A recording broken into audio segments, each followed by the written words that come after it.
हाँ, good morning everybody. आज हम पढ़ेंगे past perfect continuous tense. Past perfect continuous tense जो कार्य भूतकाल में शुरू हुआ हो, जो कार्य भूतकाल में शुरू हुआ हो और भूतकाल में ख़त्म हो गया हो, वह पास्ट परफेक्ट कंटिन्यूअस टेंस होता है। अर्थात जैसे वह वहाँ 10 साल से रह रहा था, वह वहाँ 10 साल से रह रहा था, तो इसमें जो कार्य है यानी भूतकाल में रह रहा था और भूतकाल में वो समाप्त हो गया। जैसे वह वहाँ, तो ही। अब कंटिन्यूअस टेंस में कौन सी आती है? फास्ट कंटिन्यूअस टेंस में हैड, फिर इसमें बीन लग जाता है, फिर रहने की क्या आती है? लिविंग। तो लिविंग के साथ क्या जुड़ जाएगा? वर्ब की फर्स्ट फॉर्म के साथ। तो ही हैड बीन लिविंग कहाँ पर? वहाँ पर। तो वहाँ की क्या हो जाएगी? There, for 10 years, for 10 years. दूसरा है बर्फ दिन भर से लगातार गिरती आ रही थी, तो बर्फ यानी snow, the snow had been falling. ये हो गई बर्फ गिरती आ रही थी। कब से गिरती आ रही थी? दिन भर से, यानी कि लगातार, अर्थात लगातार शब्द यूज करेंगे, continuously, continuously, all day. All day भी कर सकते हो आप बच्चों, और होल डे भी कर सकते हो। तो इस प्रकार पास्ट इंडेफिनिट का आपने पढ़ा सिंपल सेंटेंस, जैसे कि वह वहाँ 10 साल से रह रहा था, तो he had been living there for 10 years. बर्फ दिन भर से लगातार गिरती आ रही थी, the snow had been falling continuously all day. अब नेक्स्ट अपन बात करते हैं कि past continuous tense, perfect continuous tense में हिंदी में क्या पहचान होती है। साधारण वाक्य जितने भी होते हैं, से रहा था, से रही थी, से रहे थे, शब्द आते हैं। उसी पर इस टेंस का प्रयोग हमें यह समय के लिए, इस टेंस में जो समय दिया होता है वह दर्शाने के सिंस और फॉर का प्रयोग करते हैं। समय को दर्शाने के लिए इसमें अंग्रेजी के वाक्यों में सिंस और फॉर का प्रयोग करते हैं। सिंस का प्रयोग पॉइंट ऑफ टाइम के लिए होता है और फॉर का प्रयोग पीरियड ऑफ टाइम के लिए होता है। नेक्स्ट अपन, जैसे कि मैंने आपको सिंस और फॉर का प्रयोग पहले भी बताया था कि सिंस का प्रयोग कहाँ होता है और फॉर का प्रयोग कहाँ होता है। आपने मेरे पिछली वीडियो में देखा होगा, जब present continuous tense, present perfect continuous tense पढ़े थे, उसमें मैंने बताया था सिंस का प्रयोग और फॉर का प्रयोग कहाँ होता है। फिर भी एक बार मैं आपको रिवाइज कर दूंगा। इसी प्रकार अन्य जो टेंस के भी जिस प्रकार अपने पढ़े, प्रेजेंट कंटिन्यूअस पढ़े, पास्ट के कुछ पढ़े अपने, प्रत्येक टेंस को 4 भागों में 4 प्रकार के वाक्यों में डिवाइडेड किया जाता है। तो सबसे पहले आता है अफर्मेटिव सेंटेंस, अर्थात सकारात्मक वाक्य। सकारात्मक वाक्य जैसे कि वह 2 घंटे से गाना गा रही थी, यानी कि ये सकारात्मक वाक्य है, तो इसका अपन सेंटेंस बनाएंगे वह 2 घंटे से, तो फेमिनाइन तो सी आ जाएगा, और हैड दोनों के साथ लगता है, तो सी हैड बीन सिंगिंग। कब से गाना गा रही थी? 2 घंटे से। Singing a song for 2 hours, इसका ये बन जाएगा। दूसरा है वे सुबह से फुटबॉल खेल रहे थे, वे सुबह से फुटबॉल खेल रहे थे, तो वे यानी they had been playing, they had been playing. कब से खेल रहे थे? सुबह से। तो सुबह के लिए आपको मैंने बताया था पहले भी, सिंस मॉर्निंग। तो इस प्रकार आपके अफर्मेटिव सेंटेंस के वाक्य बनते हैं।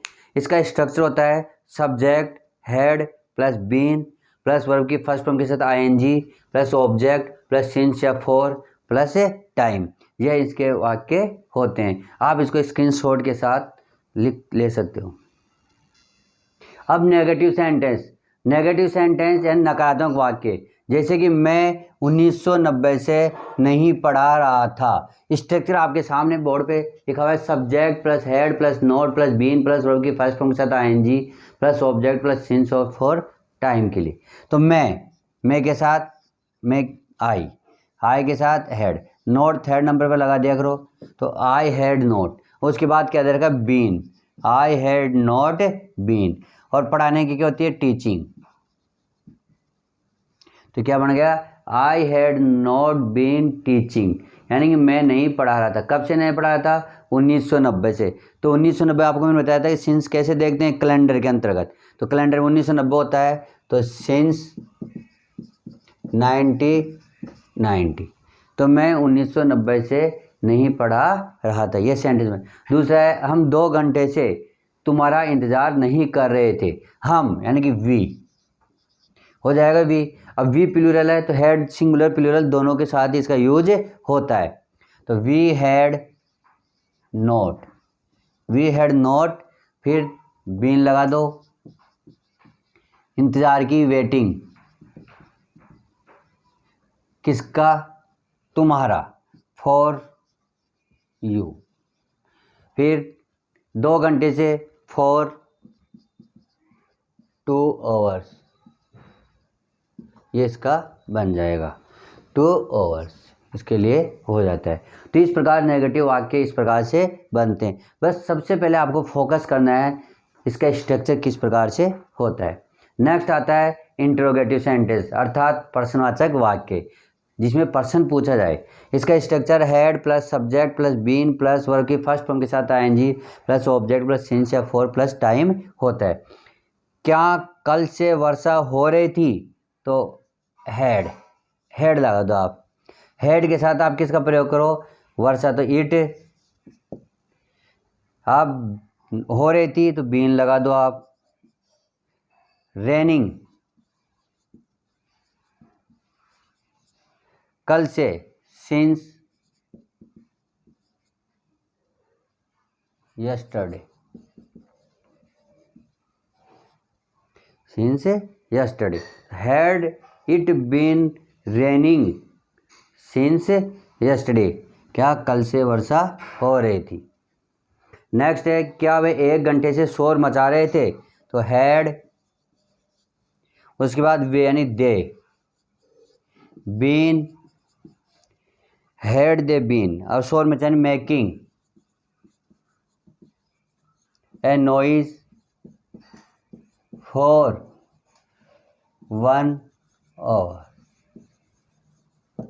इस प्रकार से हम इंट्रोगेटिव सेंटेंस पढ़ लेते हैं। इसका स्ट्रक्चर मैंने आपको रिवाइज कर दिया है, आप इसका स्क्रीनशॉट ले सकते हो। नेक्स्ट है अपना इंट्रोगेटिव सेंटेंस, अर्थात प्रश्नवाचक नकारात्मक वाक्य। जैसे, क्या तुम 1 घंटे से शोर नहीं मचा रहे थे? क्या यानी कि हैड, क्या आ जाएगा इसके साथ? हैड। यू की, ये हो जाएगा तुम के यू, नोट आप लगा दो। इसके बाद शोर मचाना, मेकिंग, मेकिंग ए नॉइज। उसके बाद 1 घंटे से यानी फॉर 1 आवर, ये इसका 1 आवर, इसका बन जाएगा ये had you not making a noise for an hour. आप चाहो तो इसको इस तरह भी बना सकते हो, हैडंट, आप इसको इस तरह भी बना सकते हो, hadn't you, hadn't you been, यहाँ लगा दो आप। फिर मेकिंग, मेकिंग यहाँ कर सकते हो। फिर ए नॉइज फॉर 1 आवर, इस तरह भी ये बन सकता है, यानी कि आप हैडंट के साथ इसको जोड़ सकते हो। क्या वह बचपन से कविताएं नहीं लिख रही थी? क्या वह है? तो हैड, क्या जाएगा? हैड। अब ये फेमिनाइन है तो क्या जाएगा? सी। नोट आप यहाँ लगा सकते हो, बीन आपका आ जाएगा यहाँ पर। और लिखने की क्या होती है? राइटिंग, क्या लिख रही थी वो? पोएम, कविताएं, पोएम्स हो जाएगा। अब इसके बाद आपको ये देखना है कि सिंस आएगा, फॉर आएगा। बचपन, बचपन मैंने आपको बताया था यह एक मनुष्य की क्या होती है? एक स्टेज लाइफ होती है, बताया था आपने, अगर देखा हो मैंने उस दिन कैलेंडर के माध्यम से समझा था, स्टेज ऑफ लाइफ। तो ये मनुष्य की स्टेज ऑफ लाइफ का एक हिस्सा है, पार्ट ऑफ द लाइफ का एक हिस्सा है बचपन। तो बचपन क्या होता है? Since, since childhood. इस प्रकार से आप इनके क्वेश्चन मार्क लास्ट में लगा देना। इसका स्ट्रक्चर होता है had plus subject plus not plus been plus verb की फर्स्ट फॉर्म के साथ ING plus object plus since for और प्लस टाइम का यूज आप इसके साथ कर सकते हो। तो बच्चों आज हमारा पास्ट जो टेंस था वो पूरी तरह से कंप्लीट हो चुका है। इसके साथ मैं आपको कुछ सेंटेंस घर पे प्रैक्टिस के लिए दे रहा हूँ, तो आप नियमित रूप से इनकी प्रैक्टिस करते रहिए। सबसे मेन चीज़ कि आप मेरे चैनल को सब्सक्राइब कीजिए, जिससे कि सबसे पहले आपको नोटिफिकेशन सबसे पहले आपके पास पहुँचे। इसलिए सेंटेंस है, मैंने उसका पता लिख लिया था। देखो इसमें आपको वर्ड्स मीनिंग में बता देता हूँ। पता लिख लिया था अर्थात राइट डाउन, लिख लिया का मतलब पता लिख, राइट डाउन, राइट डाउन। इसकी सेकंड फॉर्म में चेंज कर देना तो इसकी क्या हो जाएगी, रोट डाउन। क्या हो जाएगी, ये इसकी सेकंड फॉर्म होती है, सेकंड फॉर्म। अब उसे गुस्सा आया, गुस्सा आना एंग्री, ANGIRALY, ये हो जाएगी आपकी गुस्से की। अब वह गुस्से से चिल्लाया अर्थात शाउटेड, चिल्लाना शाउटेड, किससे चिल्लाया, गुस्से से, ये आपकी हो जाएगी चिल्लाने की। शाउटेड लिखना है आपको, क्या लिखना है, शाउटेड। नेक्स्ट है, उसकी आंखें आंसू से भर गई। तो आंसू को क्या बोलते हैं, टीयर्स। क्या बोलते हैं, आंसू का मतलब होता है टीयर्स, यानी आंसू। और भर जाना, ये हो गया आंसू, और भर गया यानी फील्ड, भर गई। भूकंप ने पूरे गांव को नष्ट कर दिया। तो सबसे पहले नष्ट करना यानी डेस्ट्रॉयड, डेस्ट्रॉय नष्ट करना, नष्ट करना। तो इसकी सेकंड फॉर्म कर दे, हो गए डेस्ट्रॉयड। और भूकंप का अर्थक्वेक, भूकंप को क्या बोलते हैं, अर्थक्वेक, ये होगा आपके। नेक्स्ट है, वह मेरी तरफ देख रहा था। तो लुक एट मी, अपन क्या बोलते हैं, लुक एट मी बोलते हैं, मेरी तरफ क्या होता है, लुक एट मी। लोग कुएं से पानी, तो पानी निकालना, तो निकालने को क्या बोलते हैं, drawing, DRAWINING, drawing, ING, drawing, drawing and पानी निकालना। नेक्स्ट है, वह मुझे भूल गया। तो भूलने की होती है फॉरगेट, FORGET। इसकी सेकंड फॉर्म यूज आपको खुद को करना है। हमने उन्हें आमंत्रण दिया, तो आमंत्रण को बोलते हैं इनवाइट, INVITE, इनवाइट। उसने मुझे वहां जाने की सलाह दी। तो सलाह को क्या बोलते हैं बच्चों, एडवाइस। इस प्रकार मैं आपको प्रैक्टिस के लिए 10 सेंटेंस दे रहा हूँ। मैंने प्रेजेंट टेंस के भी आपको 10 सेंटेंस दिए थे करने को, और पास्ट टेंस के भी आपको मैं 10 सेंटेंस दे रहा हूँ। कल अपना नया वीडियो होगा जो अलग होगा, फ्यूचर टेंस से रिलेटेड। लेकिन आप ज़्यादा से ज़्यादा इन वीडियो को देखें, शेयर करें और सब्सक्राइब करें, जिससे कि पहले नोटिफिकेशन आपको मिलता रहे। इसी के साथ आप सभी बच्चों को मेरे से बहुत बहुत धन्यवाद, और मैं आपके लिए इसके आभारी रहूँगा। Thank you.